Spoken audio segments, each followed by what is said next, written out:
Legends, welcome back to the Betar Project podcast in 2023. I'm super pumped. Our mission is to transmute awareness into actionable steps that men can take to reconnect with mind, body, and spirit. We kick off 2023 with a special guest, Lachlan Mitchell. When he sent me a message saying he's in town, I was like, I got to get this guy on. And we had the most incredible conversation. And a big thing that stuck out to me was the link between the lack of masculinity and toxic behavior in men, which is, I guess it's now termed toxic masculinity in society. And it's always cool to get someone in here with a different perspective. It really opens your mind up. So stay tuned. It's a really awesome conversation. And if you're someone that's feels a bit lost, feels a bit stuck in, but you know there's something more within you and you want to step into that divine masculine, you know, this episode is for you. But before we start, I just wanted to say thank you. Thank you to everyone that's supported me over the years. You know, this is my 4th year of podcasting. It's been an amazing journey, and 2023 is going to be a big year. I really want to take it to the next level, and I've already started that with the new studio that I'm sitting in right now and purposely built to take this podcast just to a new level, man. And, you know, sitting here and thinking of where I want to take it, podcast tours, events, live podcasts, like bigger and better guests. But the thing is, a lot of that's going to be fueled off the back of your guys' support. And all I ask right now simply is just click the follow button in the app that you're in right now, because it really helps me, honestly, just achieve the things that I want to achieve this year. So once again, thank you so much for your support. I look forward to seeing where the podcast is going to go this year, and I hope you enjoy the first episode for 2023. Let's go. Lachlan Mitchell, welcome, brother. Well, thanks for having me. Thank you so much for making the trip out here, man. When you sent me the message that you're going to be in Sydney, I was like, fuck yeah, I got to get you on. It's a privilege. You know, you're the first person to be in this studio recording a podcast, so grateful for you, man. It's an awesome setup. I love it. Appreciate it. I love to start my podcast with some gratitude. So what are 3 things that you're grateful for today? I'm grateful for my partner because I fucked up today and I took the car and did not tell her. And so she sent me a message and going, where are you? And I was like, oh, shit. So I'm grateful for her patience and for me going home tonight and seeing whatever's going to happen. But I'm grateful for that, and that our communication's fairly good. That's good, bro. Just don't get a black eye like me. Yeah. I'm telling everyone my missus did it to me. We shouldn't joke about that because that shit actually happens. But for the listeners, I want to give them some context around who you are. What do we need to know about Lachlan Mitchell, about your upbringing, what you've been through, to better understand the man that you are today? Yeah, okay, I can give a brief rundown. So, went to a private school growing up. Always felt a little bit different from a lot of the guys at school. Mum and dad worked really hard, like a lot of our parents do. One of the things that happen at private schools, generally, a lot of people get given shit. Mm-hmm. You know, it's just the higher socioeconomic positioning of. I went to a rugby league school. Yeah. All the top footy players got away with everything. Yeah. And it's just like, what the fuck? And it's a very, the status is there, and I'm really grateful for my parents not giving me stuff, because it taught me how to work. It taught me how to make money, taught me all these things, which I know a lot of those guys still have no idea about. Yeah. I was a competitive gymnast from the age of 10 to 17, so training 20 plus hours a week throughout my entire schooling. Yeah. So you're flexible? Still flexible or no? Still a little bit. Yeah. So I broke my back, did L3, L4, fractures, stress reaction. So that was a big part of growing up, navigating that, doing that level of training, falling asleep in most maths classes. Thanks, Mr. Gribble. And then kind of going on from that, you know, I participated in a bunch of rites of passage programs. So we did 17 days out in the bush when I was 15, and had to write a philosophy about life. So that was probably like a real key catalyst of change for me as a young man. Yep. Then going on, did the Young Endeavour, which was an 11-day sailing trip from Airlie to Gladstone, where we learned how to sail a tall ship. And then moving forwards from that, it's just been new challenges each year from there. So then facilitating rites of passage programs, being in different group mindset containers type thing. And then going and doing NLP, so NLP practitioner training, master practitioner training, men's circles, men's groups, running retreats, one-on-one clients, group programs. NLP was then again another big catalyst for me moving forwards, is what allowed me to create the tool set I have now around language and linguistics and shadows and unconscious beliefs and the unconscious mind and why we do what we do and how our fears dictate our world and our life. And so, yeah, that's probably the quick rundown of the man I am today. Really passionate about helping people and giving individuals the opportunity to create change in their life. And you've done all that under the age of 21. Yeah. It's crazy because I sit here now and reflect on who I was and where I was at 21. And like, not to compare, but like, as I spoke to you before, I was that shy, quiet, introverted kid who just stayed in his comfort zone. I wouldn't have done any of the stuff that you did. I wouldn't even be here today having a conversation. I couldn't even string a sentence together, especially with someone that I've only just met. So for you to achieve what you have and, you know, the way you present yourself and what you do is fucking amazing. So hats off to you. And I guess hats off to your parents for the way they raised you and I guess what they've instilled into you. Absolutely. You mentioned, you know, in school you felt different.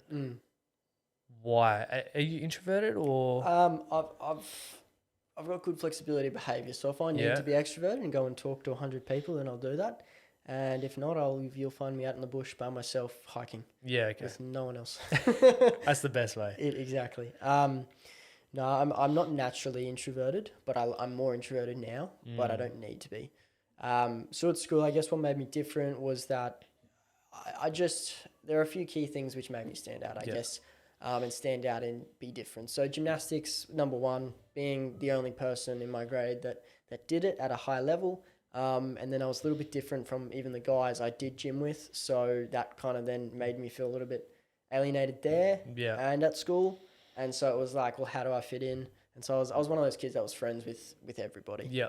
And I still had some great mates and like some solid core group, but etc. Like it was, it's that whole law of commonalities. You find people that you're similar to, and because I wasn't necessarily similar to anyone, I had that different feeling of, well, there's no one similar to me. Like, who am I meant to be friends with? You know, so that was a big part of it.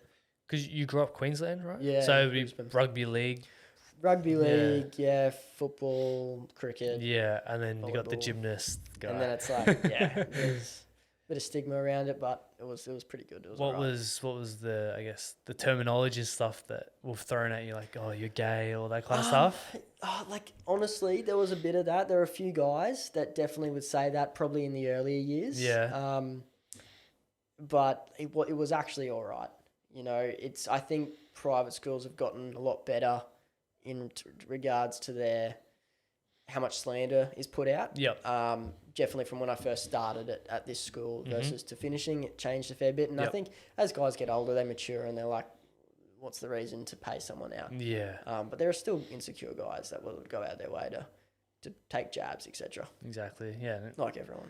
It shows more about them than what it does you, especially you're paying someone out, especially on social media these days. We get 100 positive comments and then we get the one negative and we hate on that person, but for them to take the time to actually comment something like that says a lot more about them, and they have a lot of insecurities. And that's why I say to everyone, have empathy for that person, because you don't know what they're going through. They could have so many insecurities. They could see you, you know, achieving the things that you're achieving, and they could be very jealous. Absolutely. So just have empathy towards those people. And I wanted to touch on the rites of passage. You know, you mentioned from a young age, you did the sail trip in the bush, all that kind of stuff. That is amazing, and low-key wish I got to do that. What did that teach you, and how important or how pivotal was that in your development into a man? So I'll give a quick rough down what a rite of passage is to start with. So a rite of passage is a fundamental shift in psychology for both men and women. So for boys, traditionally, they were taken out into the bush or wherever by the men of the tribe, and they were removed from the mothers. So there's that separation to begin with. It's that separation from the mundane world, and it's often the first step of the hero's journey. So moving forwards from that, we've got the challenge, we've got the transformation. You know, there has to be this this big catalyst of change that happens in a young man's life in order for them to shift from boy psychology to man psychology. Arna Rubinstein is Australia's leading rites of passage expert. He's been running the Rites of Passage Institute for the last 20 years. And he talks about that in his book, The Making of Men, is there is this fundamental shift that occurs in order for them to let go of the boy so the man can come out. And the last part is the integration, is actually following on and living that next day and taking it forwards. And the problem with today is that young men don't have rites of passages, and that's why we've got so many. It's why toxic masculinity is so prevalent, is because we've got so many men that never fucking learned how to be men. And so we've got all these boys that are in men's bodies that don't know how to feel their feelings. They don't know how to communicate with partners, and because they never modeled someone who was integrated or in their quote unquote divine masculine, is, you know, we're humans. We model behavior in order to learn, and in our imprinting phase, this is a really key aspect. And so when we lack father figures or, you know, good male role models, it's what's created in this world is this quote unquote toxic masculinity. But it actually isn't necessarily toxic masculinity. It's the lack of masculinity, of what real masculinity embodies. And I will challenge the status quo and say that a lot of men are actually more dark feminine. So what I say by dark feminine is they're more manipulative. They're more seductive in their language and how that plays out in relationships. And, you know, they'll do what they need to get a result, right? And they don't speak openly. And it's very much a lot of that, you know, private schoolgirl type interactions that actually is just what happens with men. And it plays out in their own version of it. So when there's a lack of rites of passage in the world, that's then what leads to what's happening at the moment. And the whole, you know, there's all the different figures at the moment in YouTube and Instagram and whatnot that talk about, you know, to become a man and to step into, you know, those old values. They're right to an extent. Like, we need more men to feel comfortable in being men and to stand in that energy, because that's the divine masculine that's confident in themselves. So it's otherwise we've got guys that go and steal cars, join gangs, do drugs, and they're trying to initiate themselves rather than have that role model to follow and to be directed. And it's the whole idea of a mentorship. Is you're mentored by a man that's going to take you through a journey into becoming a man. So coming back to me, I suppose the biggest thing was actually reflecting on who I am. You know, a 15-year-old boy, you know, we had Gold Coast Rec and Sport come out, who's an organisation designated to helping young men and women with Down syndrome and autism, etc. So learning how to look after others, you know, actually reflecting on our identity, our self-worth, our family, our communities, all these key factors which make up who we are. And then we get challenged, we get pushed to the edge, you know, and there's a great saying that to nourish the center, you need to visit your edges. So 15-year-old boys taken out at 5 a.m. in the morning, walk 40 kilometers through mountains, swim through waterfalls at 5 degrees where it's fucking freezing. You know, they're challenged. They take us to the edge to see who we really are, to come out the other side and say, no, you're a man now. So you act like a man. You treat people as if you are responsible, and you are responsible now. So that whole process was a big transformative experience for me and a lot of the other young men who went on it. However, what lacks is then the integration. So I think I was lucky in that I had good people around me to help me keep going, whereas maybe others didn't. So helping me get really congruent and clear on what my values are and who I want to show up as. And still, I was a young kid and I've done stupid things here and there, and I own that and acknowledge that. It's that helping me understand who I am, because when we have people that lack clear values or lack identity, they will do what they need to fit in. And when they do what they need to fit in, that's when disorder and chaos arises. Is because we got people that are simply existing rather than actually doing something with purpose and integrity. And then this all circles back into mental health. You know, it's like depression is a state of depression in the body. Depression is a number of emotions that our brains struggle to process and feel: anger, fear, sadness, hurt, guilt, and shame. And it's like Well, if someone who's depressed has a clear mission, has good people around them, has a solid support system, knows where they're going, is in a good environment, then it's going to be very difficult to be depressed, right? And it's funny how all this work always comes back into just, I guess, existence of what it means to live a happy life, which is we go up really high, we chunk up, and coming back down is then how we make that work. But for me, in Rites of Passage, it comes back to identity, purpose, direction, especially for young men. I love that. I love the piece around mental health and how basically, essentially, our environment determines whether we have good mental health or poor mental health. And I guess in the society we live in now, we just look at the external, you have poor mental health, here's some medication. Yeah. Instead of actually getting into the internal, okay, are you eating healthy? Are you exercising? Are you getting sunlight? Are you surrounded by good people? So many people are not. Hormonally, it comes back to our hormones. It's the whole aspect of 3 key elements of psychology, which is biology, psychology, and our environment, right? Like they all interact together.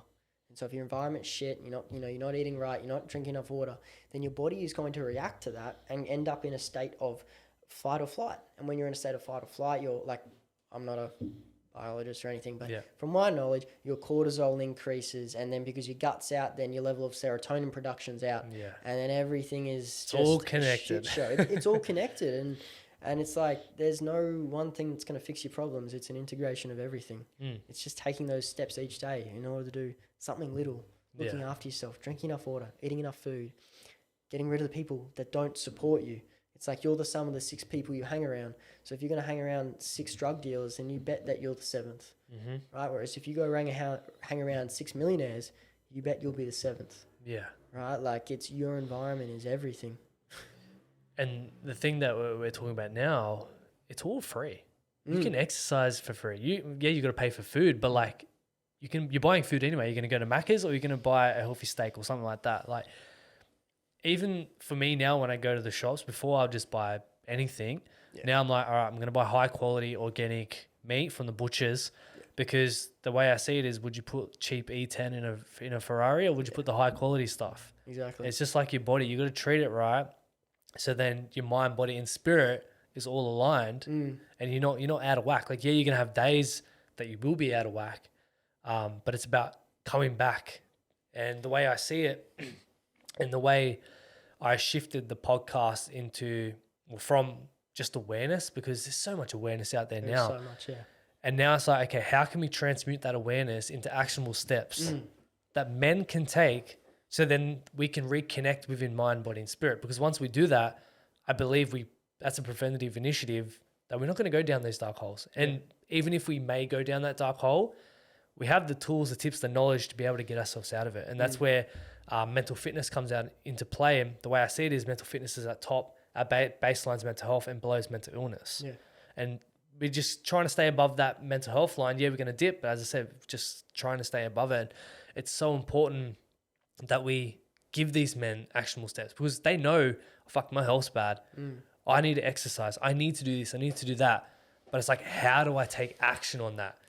I think there's even a step before that in recognizing where you're actually at. Self-awareness, and so important. That whole ego, and this is what happens is, it's like, no, I'm not unhealthy, or no, I'm not depressed, or no, I'm not anxious. Like, not actually acknowledging where you actually are. It's like an alcoholic. They won't admit that they're alcoholic. And that's always the first step, is going, okay, I am overweight, or yeah, my mental health isn't the best, or I actually am close to burnout. Yeah. Great. So now that we've acknowledged that, what's your end result? This is the whole thing about coaching, is where do you want to get to? Great. What's stopping you from getting there? Okay, these fears are involved. What are the fears? Fear of failure, fear of success, fear of judgment, fear of rejection, fear of people have a lot of deep fears, and that's where shadow work comes in. Yep. And looking at and making sense of, well, how do your deep fears create a lens on your world? And this lens is how you see, hear, and feel everything. So if you're looking at the world in one way and you're always on the lookout for these fears, then we've got our reticular activating system, which always looks for threats. So if these threats are operating at an unconscious level and you've got these fears playing out from childhood, where they were created or where we modeled them from, they're going to play out every single day of our life. It's like you're always in fight or flight mode. Unconsciously, yeah. Because we're always like, oh, I don't want to, if we have to get up and speak in front of people, it's like, oh my God, judgment. What if I fail? What if I succeed? And these are the things that play out. So there's a book called Existential Kink by Caroline Elliott. Recommend everyone goes and reads it. And there's a process in there called Our Deepest Fears Inventory. So I love this book because it's very well put together and takes many different ideas throughout psychology into one nice put together piece. Yep. So one of the things that she does is looks at, well, at some level, if we don't have the things we want, deep down we actually hate and resent that, right? And we hate and resent it because we have fears. So one of the things I get my clients to do is I say, well, what are your deepest fears, right? So, well, first off, what are the things you want? I want money, I want love and connection, and I want to be fit and healthy. And so the process is, dear God, universe, Hercules, whoever you want to address. I hate and resent the idea of having money, having a partner, and having a healthy body because I have a deep fear that. And then they write out 20 reasons. And these are the common ones that come up. Because I have a deep fear that I'm not good enough. Because I have a deep fear that I'll be rejected. Because I have a deep fear that I'm not lovable. Because I have a deep fear that people will laugh at me. Because I have a deep fear that I won't be loved.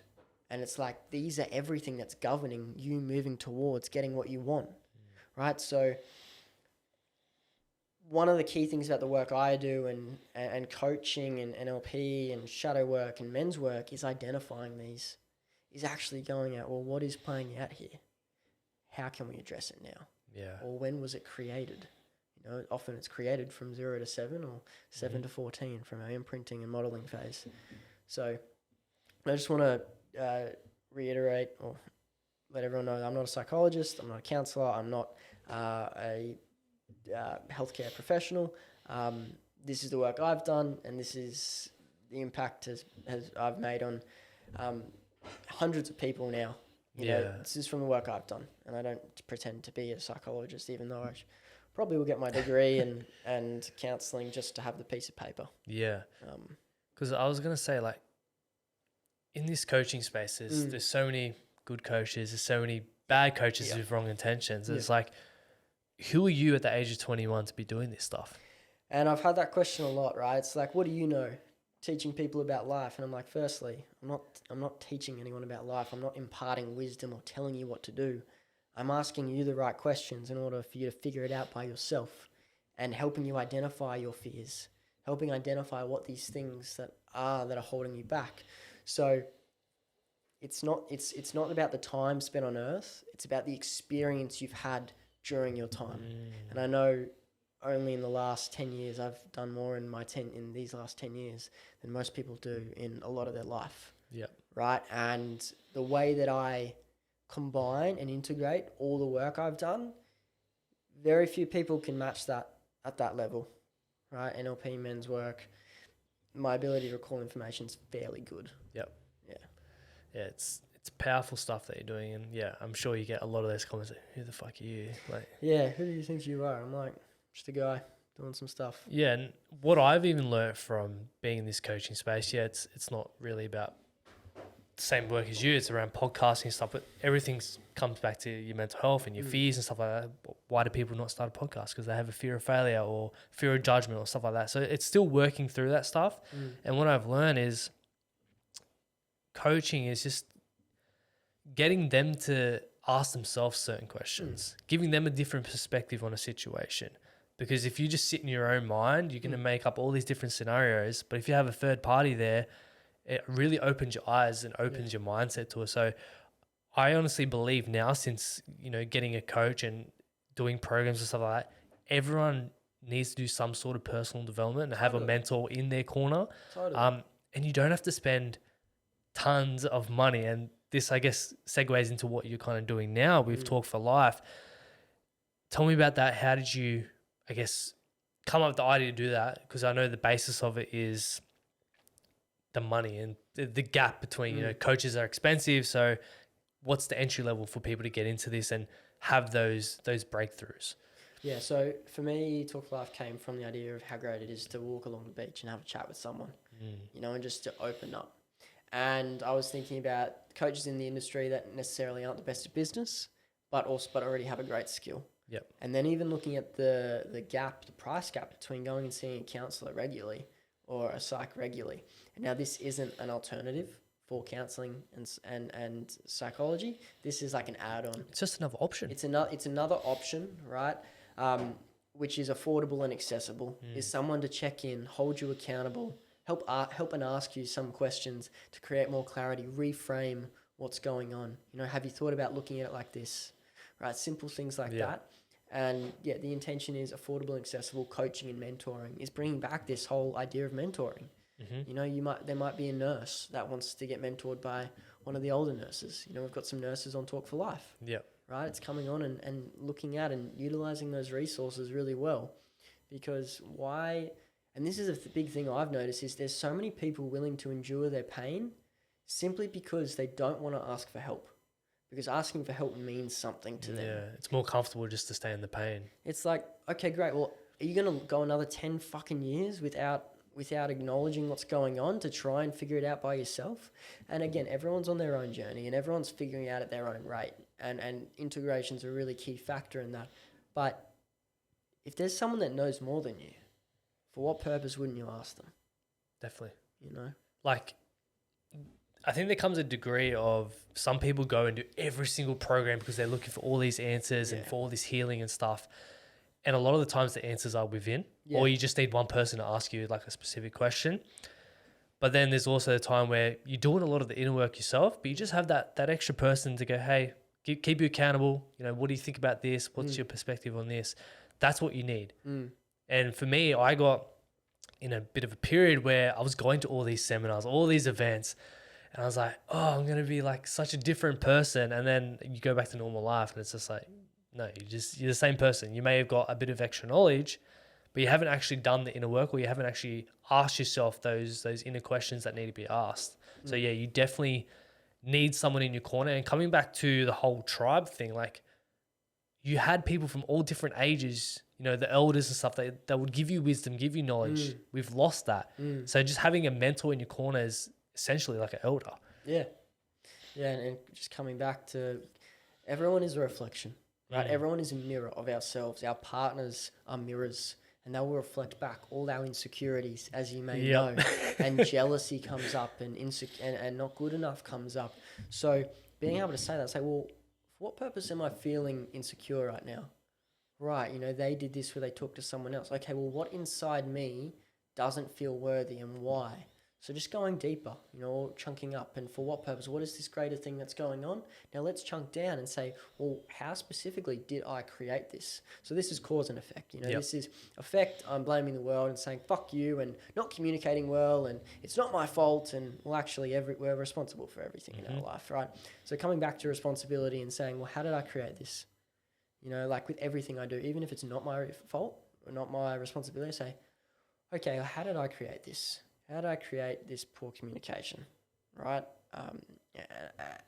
It's just that level of the victim mentality, victor rather than victim. Yeah, once you remove that victim mentality and understand that, hey, I play a part in everything. Like I may not be able to control the weather, but I can control how I react to the weather. Totally. You always have a choice in how you react, how you deal with things. And it all comes down to taking that radical responsibility for every single thing in your life. It's so important. And I wanted to move into this whole shadow work.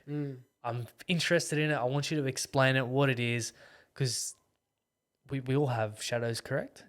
Yeah. So Carl Jung said a quote is that your shadow is all the things, both good and bad, in which we've hidden beneath the surface of the mask we forgot we were wearing. So in our life, we create masks. We create masks in order to protect ourselves, And so what happens is we get to, 20, 30, 40, 50, 60, 70, however old you are, and you're like, oh shit, I'm afraid of that, or I don't want to do that. And it's like, these are shadows. So these are shadows which play out unconsciously and dictate our world. It's a lens in which we're seeing everything through unconsciously. So shadow work, the essence of it is identifying fears and identifying how they impact us. Okay. What is that shadow of insecurity? Where did that come from? How was that created? Great. How else can we view this differently? So there's different processes we do in men's work, in Mankind Project Australia, as well as NLP, to help someone see it differently. Now, to phrase this is, they do this in counselling. They do this in psychology. All counselling is, all therapy is helping someone see a stimulus in a new way in order for that response to be different. So going out in public speaking, someone would fear death, fear of judgment and all that. And by helping them see it from a new situation and a new perspective, they're able to go up and not care what anyone else thinks. So the essence of shadow work is going, how are you creating your life right now? What are you not doing, right? Or what do you want to do? And what have you not yet achieved? And for what purpose haven't you achieved that yet? Okay. So what are the obstacles in the way? And then diving deep into saying, well, how did you create that, right? Or like when we break integrity, this is a really good example. One of the things we do in a men's circle, or in some men's circles, is we have an integrity and accountability round. So we set a piece the week before, and we say, I'm gonna call my mum 3 times this week. I'm gonna do this. I'm gonna do that, etc. And we set integrities for ourselves and accountabilities for others. Yep. So we come back, and there's an example of a young man who set the intention of not smoking, right? And he came back the next week, and he sat in a circle, and he's like, I broke my intention. So like, great, we'll process this. So we stood up on stage, and we said, well, what was the intention? I said, I wouldn't smoke at all in the next 7 days. And he broke it. And the first question is, what did you make more important? And he was like, I made more important just the feeling to get away. It's like, great. Well, what was the story that you told yourself that made that okay? And the story was something along the lines of, oh, well, if I do this, then I don't have to talk to my girlfriend. Yeah. Right? Something like that, or I don't have to follow through on my commitment. It's like, great. Well, what part of you created that? What was that part, that was scared about following through? And he said, commitment. It was the fear of committing and going through. It's like, great. Well, that fear of commitment, what's underneath that? And it was like, fear of, because if he's like, what would you make it mean if you were fully committed? If I was fully committed, then my girlfriend would trust me more. It's like, great. Well, if your girlfriend trusted more, then what would that mean? Well, our relationship would be better, right? So you made more important avoiding the commitment of the relationship. So coming back to that commitment, what's the fear underneath it? And he sat there for a second, and he's like, fear of being loved. And then said, okay, what about beneath that? Fear of losing love. And so then they asked, well, when was the first time that you experienced this? He's like, when I was 15, my girlfriend broke up with me. Like, what about before that? Or when I was 10? What about before that? Or when I was 7? Or what about before that? When I was 5? Or what about before that? When I was 3? What happened when you were 3? My dad left. So unconsciously, when he was 3, there was this, and moving forwards, he felt abandoned. Yeah. And he felt scared of the idea of being loved in case that abandonment happened again. So what happens, what generally tends to happen is that little boy is going to protect himself in any way he knows how in order to avoid that pain, right? And so he decided that he wasn't lovable, or that he wasn't worthy of the love, because if he was, it meant that he actually could be loved. Yeah, so he self-sabotages. He self-sabotaged. And that's how that's like anyone listening right now, if you've got some self-sabotaging behavior, I bet you $1,000 that it relates back to something along these lines. And it's something super simple as not calling your mum once a week. We'll come back to something. We'll come back to some sort of fear. Yeah, this is really getting me thinking. Because a big thing for me, I feel like I have a bad relationship with anger. And there's been times where I've snapped and I've gotten angry. Yep. And I get so pissed on myself because that reminds me of my dad. And I'm like, when I get into that state, I feel like I'm like my dad. And I just put myself down. I'm like, I can't be angry. I can't express this emotion. So what did you make anger mean for you? That it was a bad thing. I couldn't express it. That's why I'm rarely angry. Or if I am, I just internalize it. So it's something that I need to work through. So do you know what happens when we suppress anger? It just builds up. Builds up. And did you know anger is the gateway to sadness? I've heard something like that. So one of the big things that I'm working with at the moment with a current client, and he talks about this openly, and he's actually on Instagram, so you can check him out. Talks about how his entire life he suppressed anger because he got told it was bad, because him growing up, anger is bad. It means you have lack of self-control. Guys, anger is a human emotion in which we feel, and we need to feel that anger in order to process it and in order to drop into sadness. Because if we can't process it, it's just going to build. So for you, mate, it's changing the narrative around how you see anger. And if you're angry, go out and hit a boxing bag, hit a tree, chop some wood, and let it out, because it builds up. It's that energy inside of you, and it can be pent up and pent up and pent up. And then what happens is guys go out and get drunk, and because they can't regulate their emotions, is they king hit someone and someone dies. Yep. As an extreme example. So learning to regulate those emotions and actually say, I'm angry now. Why am I angry? Someone did this to me. And then going from there. And it's the poor emotional intelligence which plays out, which doesn't get taught growing up. Because in school we get told anger is bad. And if you get angry, you get sent out. Yep. And so then we've got this entire generation, multiple generations of people who are like, no, you can't be angry. You're not allowed to be angry. Why do you think mental health is so shit? We suppress emotions every single day. We get taught to suppress emotions. It is a lot better now, I must say. In the last 10 years, there's been a big shift in mental health, obviously. But anger is a very key thing, which still isn't talked about enough. And especially with men, I think that's probably the key emotion that we struggle with. Yeah. Especially if you do have upbringing of violence, of anger. I'm not saying my upbringing was bad, but my dad would snap. He would get angry. And I internalized that and seen that as a negative. And I couldn't do that. And if I did do that, I'd be like my dad. And it was just this bad thing that I created in my head, which is why now it's so hard for me to express anger, which then I think has played a part in periods of my life where I've had poor mental health, because as you said, it's related to sadness. So I haven't actually been able to process the emotion and be sad. And why am I angry? Because there's deeper levels to that. Yeah. So it's something that I need to work on. A good thing to ask yourself is, like, if you're feeling those emotions coming up, is like anger. What is this feeling of anger? What's beneath the anger? Resentment. What's beneath the resentment? Hatred. What's beneath the hatred? Pain. What's beneath the pain? Jealousy. What's beneath the jealousy? And you drop yourself down underneath the emotions, because there's a build-up of emotions. Yeah. And if we simply ask ourselves, what's underneath that? What's underneath that? We get to a point of peace, love, connection, because it's just a build-up. Yeah. Build-up of all these things. And that's an easy way to drop yourself out of it, or to move through it, I should say. However, it doesn't fully process where the anger comes from.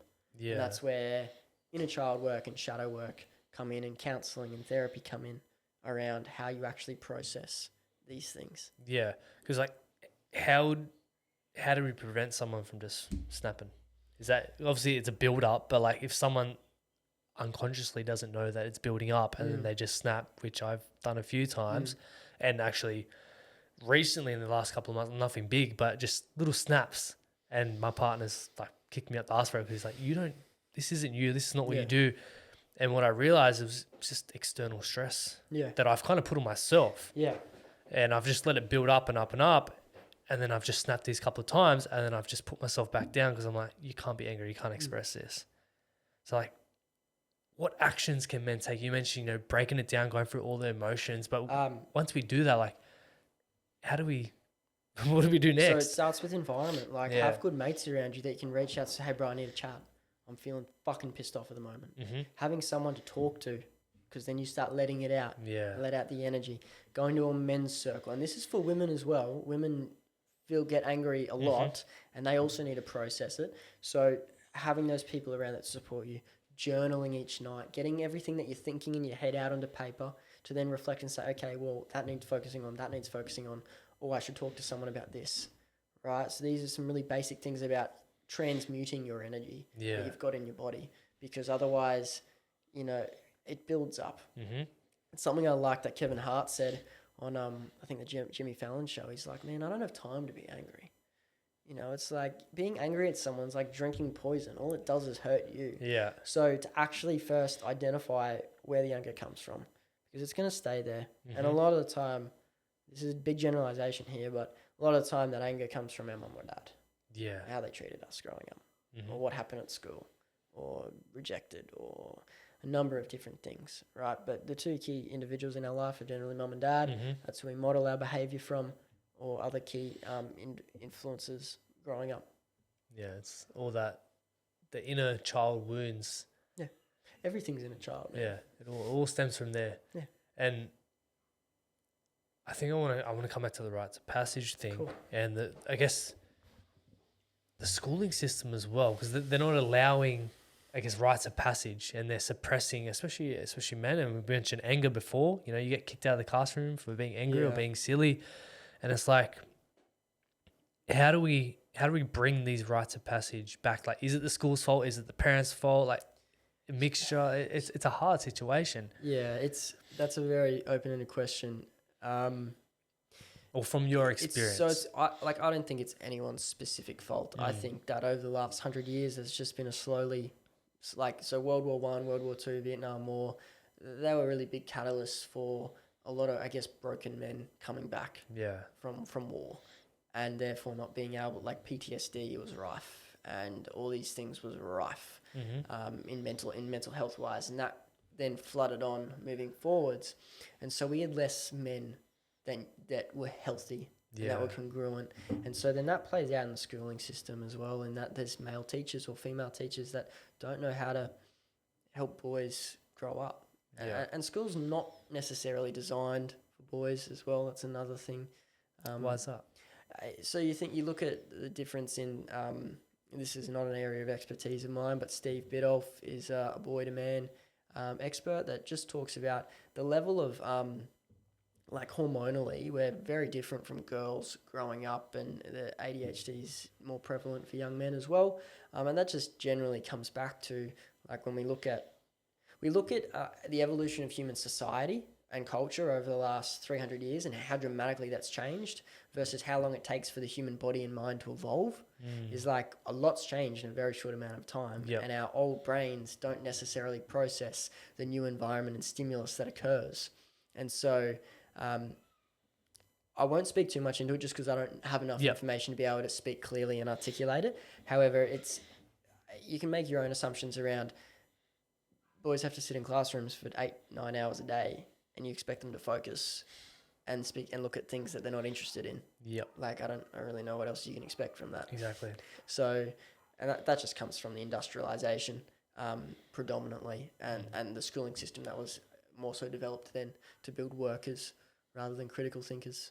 Yeah, and then we just label these kids.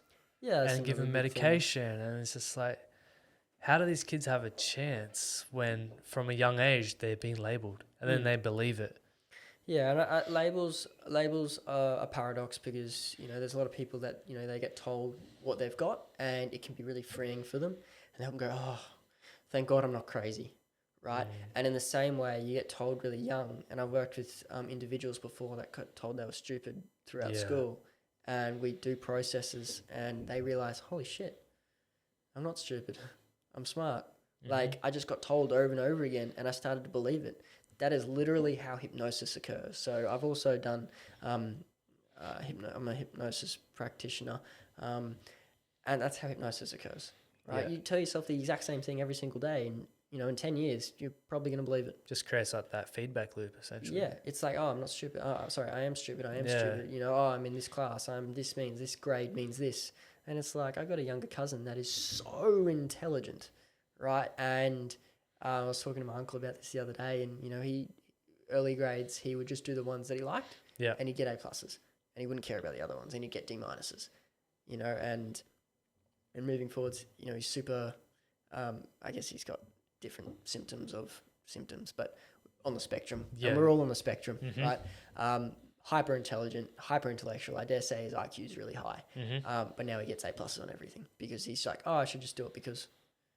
And so, like, labeling him wouldn't do anything for him, you know. And it plays out a lot, especially with depression. Like when you think about the language people use around depression. So this comes back into NLP, neuro-linguistic programming. And all NLP is really at a basic level is language. Yep. If you get told you're depressed and then, you go home and say, I'm depressed, I have depression. Yeah, you take on that narrative. You're just going to, it's a story that you tell yourself. Now, yes, your body and mind are responding in a really shit way right now because of the environment that you're in, the stimulus you're in, the food you eat, everything comes back, right? And the emotions of the past as well, the pain from the past in which you're unable to effectively articulate and process and understand. So it builds up as this feeling, as this level of hormone that's released, and the feelings and neurotransmitters are released because again, it's stimulus and response. Yeah. We're reacting to a stimuli and our body goes, oh, shit. And you get in these loops and you can feel yourself go down. Yeah. And so, again, they can be really great and they can be shit, and it's having the awareness and consciousness to go, do I want to choose to let this define me? Yeah. No, great, cool. Whereas I know for a lot of individuals with ADHD, especially adults, when they find out, it's like, oh my God, thank God. I know now. I thought I was crazy and couldn't focus and all these things. And now they've got better tools to be able to identify these things. It's just not, don't play victim and don't use it as an excuse per se. Yeah. When you make it conscious. Yeah. You make it conscious and you're more aware now. And that's the whole thing where you just, as humans, we want to come back to wholeness. We want to come back to congruence. We don't really want to be in parts and part of me hates this and part of me doesn't. It's like, let's bring them together. Yeah. And let's articulate how that we've created these things and come back to wholeness. Yeah. That's like you mentioned, if you tell someone something over and over again, like when I was younger, I was told you can't talk to that person. You can't communicate, which is why I just kept in my little comfort zone, kept to myself. And then the one day I decided to start this podcast, chucked myself in the deep end, and now here I am today. But it's just about changing that feedback loop. And once I understood, like, fuck, I can actually speak to people. Totally. Once I started getting a few guests on, a few bigger guests, I'm like, if I can talk to these people, I can talk to anyone. And look how far I've already come. Imagine if I continue going down this path. Yeah. And when I used to experience, like, I still experience anxiety, but it's been a big part of my life. And I let that, I guess, hold me back because I used it as an excuse not to go out and do things. Yeah.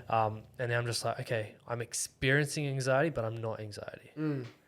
I'm going through this. What is this trying to tell me? And then once I actually changed my perspective on anxiety from this isn't a bad thing, and this actually got brought up. I was on Instagram Live and I was talking about anxiety, and this guy jumps on and he goes, anxiety is not even bad. It's just a sign of something that you need to head towards or something that you need to deal with. And I was like, that just flipped a switch in me. I was like, holy fuck. Like from that day on, I now see anxiety as a good thing. I love it.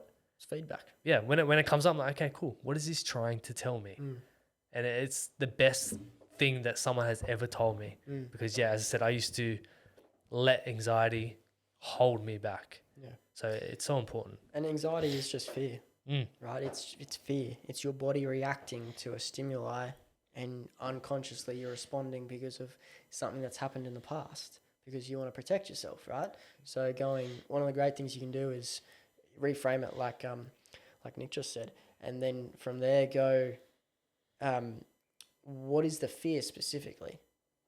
Like, what is the fear that I'm feeling? Okay, fear. What's the fear? Fear of failing. Great. Can I know this is true? Great. How can I know this fear of failure is true? Oh, I can't know it's true. Right. What else? How else can I choose to see this? An opportunity. Wow. What an opportunity this is. Holy shit, this feeling in my body. And I want everyone to notice that anxiety actually is really similar to excitement. And in your body, I wonder if you can, like when you feel anxiety, you just go, oh, well, maybe I'm just really excited. And what if you started telling yourself, I'm really excited now. Wow. Yeah. And you started telling yourself that. Yeah. Your brain needs like 300 repetitions or something like that in order to change a neural pathway. That's why they get people to make their beds every single day in the military. And they get process. We are humans. We are beings of repetition and behavior. So we need to train our behavior. Yeah, I found that very interesting when I when I first heard that anxiety and being excited have like the same physical stimulus. I was like, wow, every time I'm anxious now, I'm actually excited. Exactly. And once you reframe that, man, it shifts your mind. It's bloody awesome. I wanted to jump into values. And you speak about values a lot. How important is it for us men to have a set of values in our life? Oh, it's foundational. Yeah. The biggest problem is that, number one, we don't have values, and number two, unconsciously, we actually do. So unconsciously we have values which play out. So this is a big part of what I do with individuals is I elicit their values and their unconscious values which come up. So I talked about this in a recent podcast with Holly and looking at how that occurs. And so what we do is we look at what are the boundaries of our life, of what would make us stay and what would make us leave. And often the things that make us leave are, people like losing all our money or getting fired from our job. It's these things that could happen that would just send us to the edge. Yeah, losing a loved one. I thought about this a lot. Like, if my daughter died, I'd be out of here. Like, I'd move to a different country or something. Yeah. So, and then what would have to happen to make us stay? Even if those things happen, what would have to happen in our life to make us stay? So these are unconsciously the barriers that we create, the boundaries. And often, I've had clients where their number one value was losing family. And so they did everything in their power in order to not lose their family. And that was at the cost of friendships, work events, all these different things that come into play, right? So what generally happens is our unconscious values tend to often be some really big fears. And it's like we wonder why the reality of our life plays out the way it does if unconsciously our values are fearing what everyone thinks and waiting for something to go wrong. Yeah. Right? You're expecting it. Your reticular activating system is looking for it, consciously, actively looking for this shit. Right? So we have to then go through and process why these values have been created or how you've chosen to create them when you were, 5 years old and something happened, right? And go back and teach that 5-year-old boy to look at it in a new way. Because if he can look at it, our inner child can look at it and go, wow, what happened then was actually what strengthened me and what made me stronger. And then we get to unconsciously see that little boy grow up with new resources in our mind and go through life and re-experiencing life with all the new resources we now have. And that's the biggest thing that I think people don't quite realize is that we've got resources now that we didn't back then. And the essence of inner child work is getting in touch with the little boy and little girl that lives inside of us and saying, hey, mate, I want you to know that I love you. Yeah. You're cared for, you're powerful, you're resilient, and you're not going to let anyone else tell you what to do because you know who you are. Mm-hmm. And then part of the process I do, which is ECT, emotional change technique, is imagining yourself re-experiencing life with all these new energetic resources and going back through when you're 10 years old, you're 15, 20, and every 5 years going, wow, like I don't feel the judgment anymore. Yeah. I don't feel the feeling of overwhelm. Yeah, because that's that little boy and little girl inside of you. He's strong now. And no one can tell him what to do. Mm-hmm. And so this is changing the way that we see the world. In the beginning of that part, you mentioned, someone's fear could be loss of a family member. Is that a bad thing though? So no, obviously... That's an innate fear. I guess it's how far you take it and how much control you let that have over your life. Yeah, so death is certain. Yeah. Right? And we can choose to respond to death. Obviously, if someone we love died, it'd be horrible. Yeah. Because we love that person. However, them dying doesn't change the fact, like, they're dead now. Mm-hmm. And so you have a choice to either stay in the grief or celebrate them. Celebrate their life. Even, I was watching Yellowstone the other day and the car accident, I shouldn't say that if no one's seen Yellowstone. Anyway, I'm going to say it. The car accident occurred and she lost her baby. Yep. And after that they celebrated and they had the ritual so that he could go to heaven. Mm-hmm. And it's, even if it was 1 hour of that baby's life, it was a perfect hour, perfect life. Yeah. And all he knew was love. Mm-hmm. So we can choose to look at the grief and the sadness, or we can choose to look at the love that is created. Yeah. And so ideally the values we want are, for me, love is my highest value, then freedom. So that freedom comes under wealth and abundance, because I want to create a lot of wealth and abundance to be able to support people I love. And then adventure, and then excitement and fun. So these are the things that I try to live my life by. Whereas what can happen is then the values that don't benefit us are our top values. Yeah. Unconsciously, that is. This is all unconscious. Anyone can go and write down, I value integrity, love, and connection, but that's not unconsciously what you're living. So how do we identify those unconscious values? How do I identify? So it's a process. Yeah. I can run through the process. It's like writing down everything you love, everything that you value in life. Yeah. It could be 50 values, right? And then we look at a thing called a motivation strategy. Is then what is the thing we feel right before we're totally motivated, which is then a value. Because that value is what is motivating us. Yeah. And then from there we look at the boundaries. So what would have to happen to make us leave, and then what would have to happen to make us stay? Yeah. Right. So we identify these boundaries, and then I get someone to order them in the level of value they hold in our life. So not importance, the energy, the charge that thing has. And so then people find out oh my God, losing a loved one is 3. That's really full on, and I can feel it in me. And so we look at, well, how has this been created to start with? So by then going into that, identifying how it's created, processing it, they get to then integrate it and come back to wholeness, and then we get to re-elicit the values. So with me, 12-week program, we do it at the start and at the end. And at the end, we re-elicit them, and often they're exactly what the person needs and wants. Yeah. Okay. This whole podcast, when we're talking about the inner work and healing, essentially. Are we all broken? No, totally not. Why do we all need to heal, per se? That is a great question. Why do we need to all heal? I heard something recently. Is that imagine that, I think it was Lily Reinhardt actually. Imagine that we're all infinite beings, and we've experienced millions of years of life. And we have the opportunity to come down to Earth for 60, 70, 80, 90 years. Just a second of time, such a short amount of time, to experience every single emotion we have to live, right?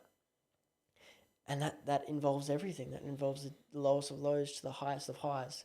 But this is what the human experience is to live and feel and embody.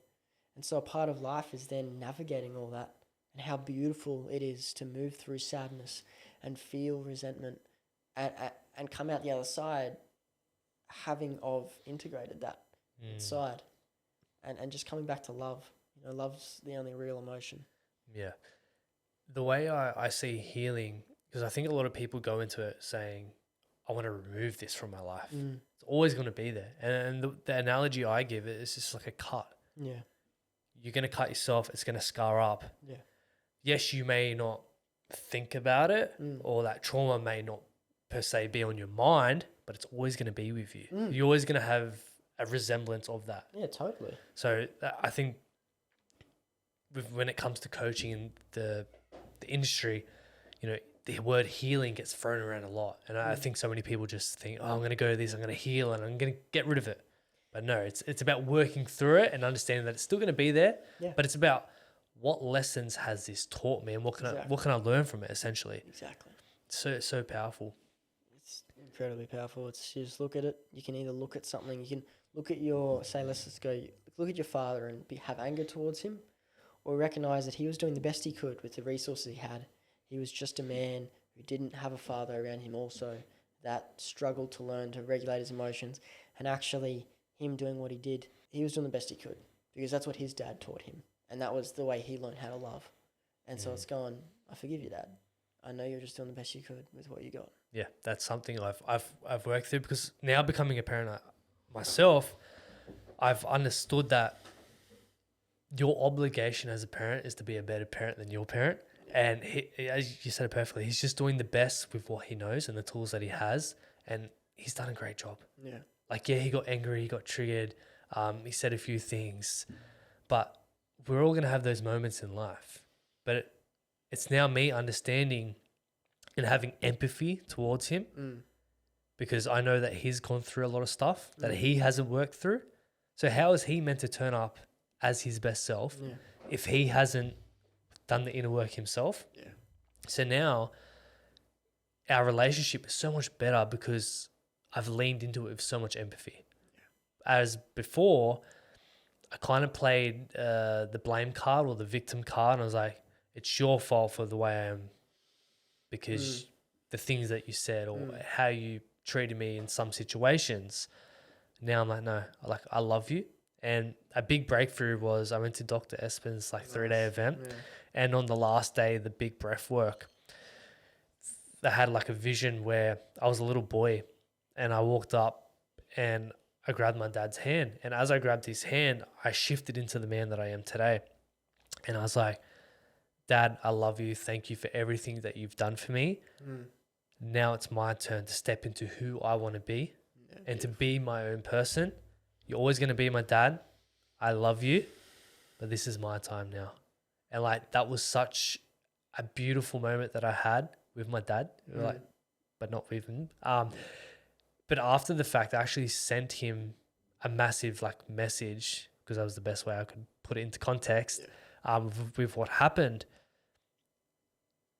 And ever since then, as I said, our relationship has been so much better. I feel like he's better understanding of that I am my own person.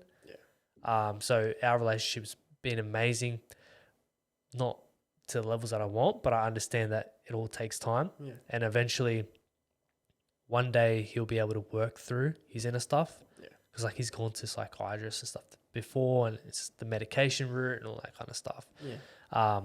So I understand it. It's a journey for him, especially being at the age that he is. It's hard to kind of teach an old dog new tricks sometimes. And just on that whole old dog new tricks, that's a projection that we have, and that's a program that we've been taught that old people can't learn because of neuroplasticity and all this. I'm like, can we just fuck that off for a second and just recognize and hold the projection that people can change and that they are changing?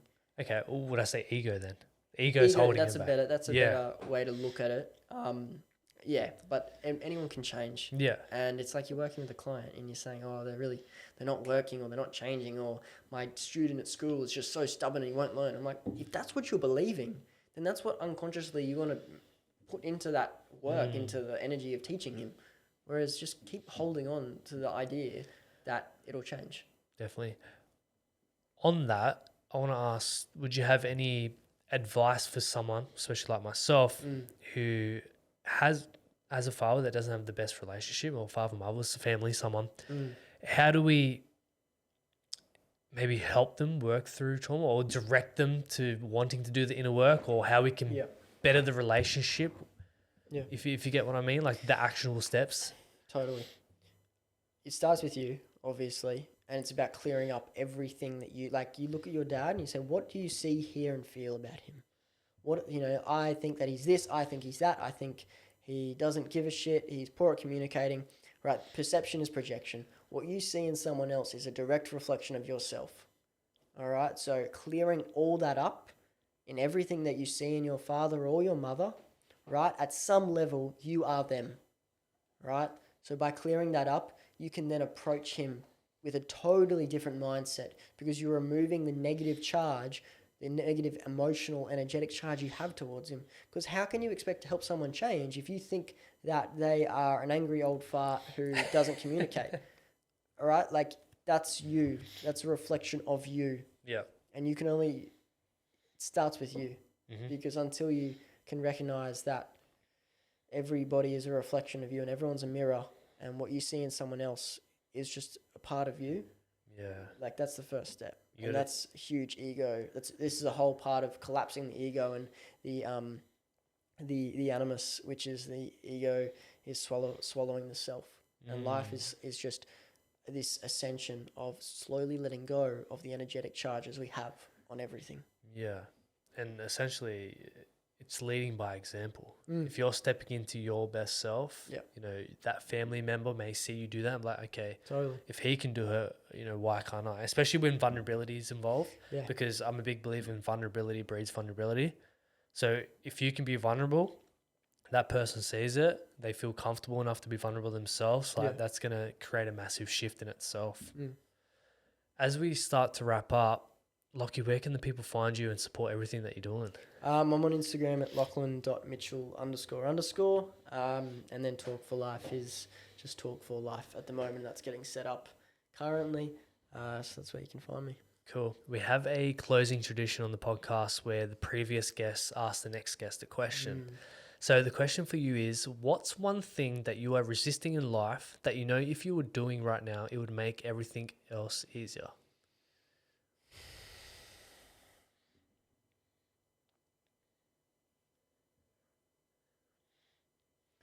I'd say fully going in to everything I'm doing. I think there is some level of resistance still in work ethic and discipline, which I can go more. And it's kind of pulling my finger out and going harder and just doing 3 months of ridiculous work and ethic. And that's what I've been resisting. Why? Change, making more money, leveling up, because it's like, well, once I have everything, then I lose my current problems, and then what am I meant to do? I lose my problems, and problems give us significance. So you just find new problems as I just you go. find new problems, exactly. I get to decide how many houses I want to buy. Dude, I've really enjoyed this chat. I appreciate you driving out here, making the trip. It's been awesome, so thank you. And much love. I appreciate it. I think there's a lot of great value in this. Awesome, bro. Grateful.